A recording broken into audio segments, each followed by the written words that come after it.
بسم اللہ الرحمن الرحیم۔ السلام علیکم دوستو، کیا حال ہے؟ سب خیریت سے ہیں؟ ٹھیک ہیں؟ اچھا، آپ نے غور کیا ہوگا کہ ہم بسا اوقات کسی غم کے موقع پر یا اچانک ہمیں کوئی خوشی ملے تو ہماری زبان سے ایک کلمہ نکلتا ہے، کوئی آواز نکلتی ہے۔ مثلاً ہم جب خوش ہوتے ہیں تو ہم کہہ دیتے ہیں واہ۔ ایسے ہی جب ہم غمگین ہوتے ہیں تو اوہ یا اف، اس قسم کی آوازیں ہم نکالتے ہیں۔ یا اس سے ملتے جلتے اور الفاظ بھی استعمال کیے جاتے ہیں۔ اسی طرح ہمارا جانوروں سے بھی واسطہ پڑتا ہے، اور جانوروں کو مختلف آوازوں سے مختلف کام کروائے جاتے ہیں۔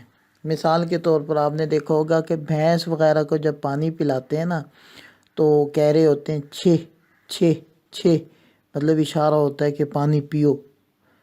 اور جب شکار پر کتے کو چھوڑا جاتا ہے، شکاری کتے کو، تو اس کو ہوشکارنے کے لیے، اس کو ابھارنے کے لیے ہوش ہوش ایسی آوازیں نکالتے ہیں۔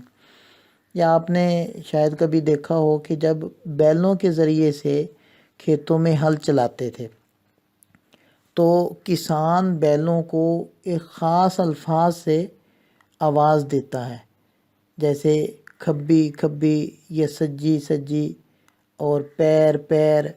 ان الفاظ کا کوئی خاص مفہوم ہوتا ہے جو کسان بھی سمجھتا ہے اور وہ جانور بھی سمجھتا ہے۔ ایسے ہی ہم لوگ مختلف حیوانات کی بولی کو بعض دفعہ اپنی زبان میں نقل کرتے ہیں۔ مثال کے طور پر ہم کہہ دیتے ہیں کہ یہ جو کوا ہے یہ تو کائیں کائیں کرتا ہے، اور یہ بلی یہ میاؤں میاؤں کرتی ہے، اور یہ گدھا یہ ڈھینچو ڈھینچو کرتا ہے۔ ظاہری بات ہے بلی میاؤں میاؤں تو نہیں کرتی، لیکن میں اس کی بولی کو یا اس کی آواز کو اپنے الفاظ میں نقل کر رہا ہوں۔ تو جیسے یہ کام اردو میں کیے جاتے ہیں، بالکل اسی طرح عربی میں بھی یہ کام کیے جاتے ہیں۔ مثلاً خوشی کے موقع پر کہہ دیتے ہیں بخن بخن، جیسے ہم واہ واہ کہتے ہیں۔ اور کھانسی جب آ رہی ہوتی ہے تو اوہ اوہ۔ اور ایسے ہی کوئی غم والی خبر یا کوئی تکلیف ہو آدمی کو تو وہ کہتا ہے اوہ اوہ، یہ الفاظ۔ اسی طرح جانوروں کو آواز دینے کے لیے بھی کچھ الفاظ استعمال ہوتے ہیں، جیسے ہلا ہلا، یہ وہ لوگ گھوڑے کو ڈانٹنے کے لیے یہ لفظ استعمال کرتے ہیں۔ اسی طرح عدس عدس، یہ الفاظ استعمال کرتے ہیں خچر کو ڈانٹنے کے لیے۔ اور جب اونٹ کو بٹھانا ہو تو اس کو کہتے ہیں نخا نخا نخا، تو وہ پھر اونٹ بیٹھ جاتا ہے۔ تو ان الفاظ سے جانوروں کو آواز دیتے ہیں۔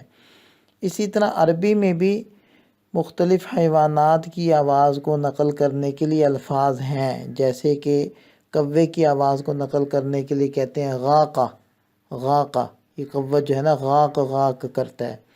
اسی طرح تلوار جب گر جائے اس کی جو آواز آتی ہے نا، اس کو عرب قبہ سے تعبیر کرتے ہیں، بھی قبہ کی آواز آئی۔